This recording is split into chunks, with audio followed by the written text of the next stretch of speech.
Hot after it, first thing this morning. Got the back panel off. It's held on by 2 push pin clips. The big hole, that big hole. And then there's 2 up on top there as well. And then there's 2 underneath that you can't see. You just got to pull a little light pressure up. From there, it's literally a bunch of push pin clips underneath the bumper. I'll just show you quick so you guys can see. There's 2 right there, 1, 2. 2 right there, 1, 2, and then there's 2 right here in the center. So that gets rid of all of that. You got to pull the taillights out. There's 3 11mm bolts. So you pull 3 out on each side. Make sure you unplug the connector. There's 1, 2, and 3. This is the 3rd one. This is for the bumper harness, which comes through this hole right here. So once you do that, you got to pull the wheels off unless you have a tight thread Phillips head screwdriver. There's 3 Phillips head on each side to pull the rear splash shield to the bumper. So once you drop those, then you just pull the bumper out and pull back just a little bit. That'll release. Do the same thing for that side. And then right here, these 4 squares, there's a push pin clip on the back side of the bumper, and you literally just keep pulling it. It keeps popping out. Just gentle, even pressure, and it comes right off. This is a 20-minute job at best. So if you have, more ideal conditions than that, you could be quicker. But that's it. So I'm going to pull the Axlebacks off right now, which I love. But I have a set of quad LTH Axlebacks coming just to finish off the whole look of this car. I did buy the eBay rear valance. Came with some self-tappers and a little double-sided tape here.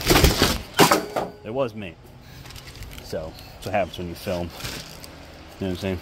Still good, I think. It's alright. It's got just the 1 split in the center. It's got a bunch of these little tiny tabs. I already watched some other kid's YouTube video on this. The thing doesn't fit for crap, so I'm looking forward to having to modify this thing to make it work. So we'll see what happens. I'll try and document it the best I can. I do know you need a little Dremel tool, you need a clip tool, some other stuff, so let's see what happens. You're not going to cut it out like the CJ Pony Parts video where he basically cuts out that whole center section here on the valance. It's not going to happen. You're just going to blow out just this little section right here, and then this is going to sit over it. So you got to pop the reflectors out and then just keep test fitting this thing to see how good it fits. And then you can send it home with some self-tappers. So see how we do. Part 2 of my quad exhaust install. I had to cut the clamps off the factory Axleback mufflers because you do need these. So I'd use my die grinder to cut those off because the new ones do not come with it. That's it. You open it up a little bit, slide it over, and then now you can reclamp it back onto the car. So we'll do that now. Alright, so I finished my bumper job. Here's my cut. It's not bad.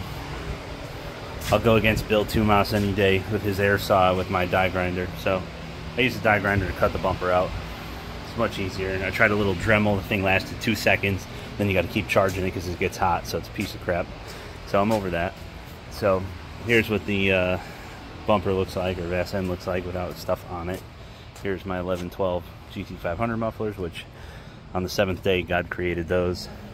So I'm sad to get rid of them, but we're doing it for a good cause. So I'm just waiting for the LTH Axlebacks to come in today. I got the quad tip ones from Juggernaut Performance. The Axlebacks came off in like 10 minutes aside, which is unheard of. I just sprayed PB Blaster where all the rubber joints are that hold the mufflers up, and then just put a little pressure on them. They came right out. You need a 13 mil with this extension to get the bolt off, or loosen the bolt, the clamp on the Axlebacks, and that's it. So here's my bumper. I'm going to buy a factory Ford GT500 lower valance, but at least this is done. So if anything, when I go to put this on, I may have to hug these holes out just a little bit more. But we'll see. There's just some debris in there and stuff, which, whatever. The clips will push right through that stuff. So once the Axlebacks get here, I'm going to put them on the car, put the bumper back on the car, put the taillights back in the car, and then once my valance comes in, I'll pop that in from the outside and call it a day. And that'll be my 1314 quad conversion. Alright, so I am not going to waste my time and install this thing. It's too short on both sides. You line up one side perfect, short on the other side. It doesn't line up with anything. I'm not really looking forward to doing all that kind of work.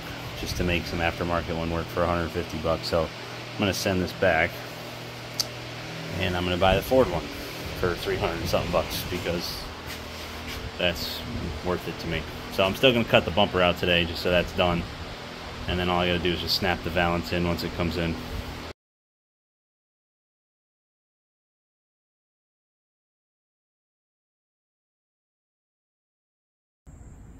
There's the semi-final product. Obviously I'm missing the valance because the eBay one was a piece of crap. So I'm gonna order the Ford one. These are LTH Axlebacks, stock header, stock X pipe with cats, yada yada yada. Let's see how she sounds.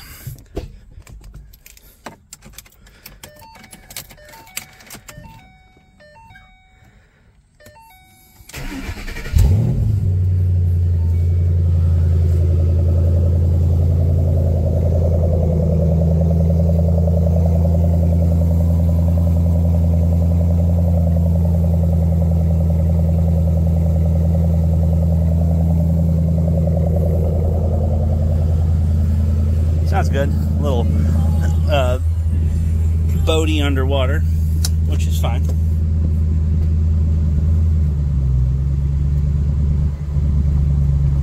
Over into the shade real quick.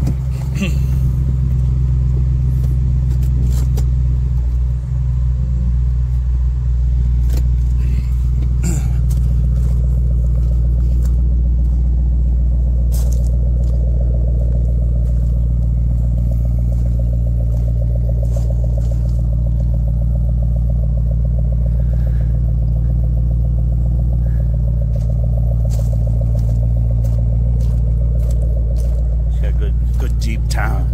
Good deep, good deep.